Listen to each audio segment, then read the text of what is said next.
what we're going to talk about this afternoon is a learning session. So that's when we're specifically working on a very minute part of a behavior or teaching behavior altogether. What we're using with Keet is we go to get these very large Q-tips. Those are elephant-sized Q-tips, but they're really just buoys on the end of the stick. And what we use them for is the animals have learned to focus a certain body part to that target pole. Now initially when you start working with animals, it ends up being your hand and your eye contact as you work with them. But since the killer whales are so large, to maneuver them in the area, you need a bigger apparatus to help shape their behavior through the process. And that word shape means something. Think of it like molding. But what we want the animals to do is have them, in this case with Keet, he's focusing two parts of his body simultaneously to these target poles. Now we couldn't just do this from day one. He already knows how to do this with target poles. He's very well versed with target poles in his career. But I want to give you a little quick history of what these target poles are. Now all of our training is based on positive reinforcement, which basically in our terms, when the whales do something correct, we throw a party for them. You guys, what do you think we do? If the whales do something correct, what do we do? Yell it out. Feed them. Feed them. Give them a fish, right? Things like that. Clap for them, you name it. If all we did was give them a fish every time he did something correct, that would be very boring, very predictable. Variety is the spice of life. For us, same thing for the whales. So you'll see us sometimes come out and do an entire presentation and not touch a single fish.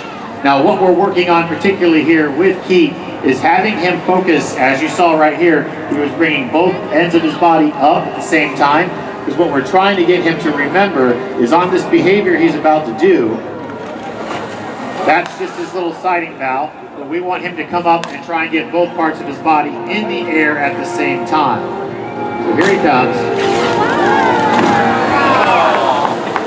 That was actually pretty good for him. You guys give him a round of applause for that.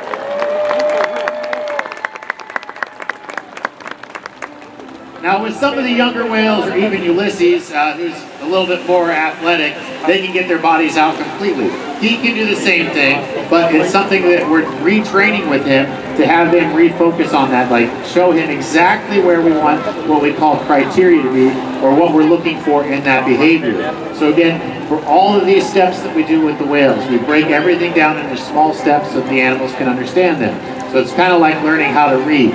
You learn the letters first and what those sounds make, and then you put those letters together, then you're making words, sentences, paragraphs, and then you're writing the whole novel. So all of our training does fall back on all these other steps that Keet knows so that he can be successful, and then you can kind of take little steps or little approximations into the more advanced stuff.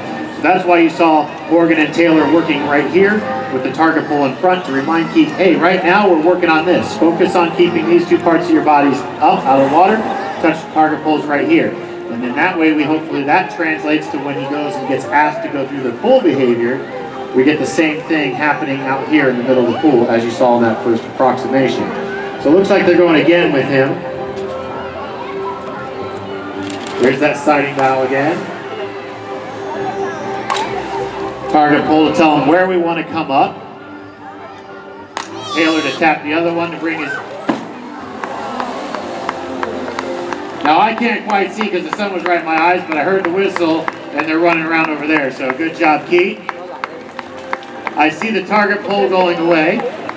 So what that means is they've decided that everything is good and we're going to move on to our next behavior.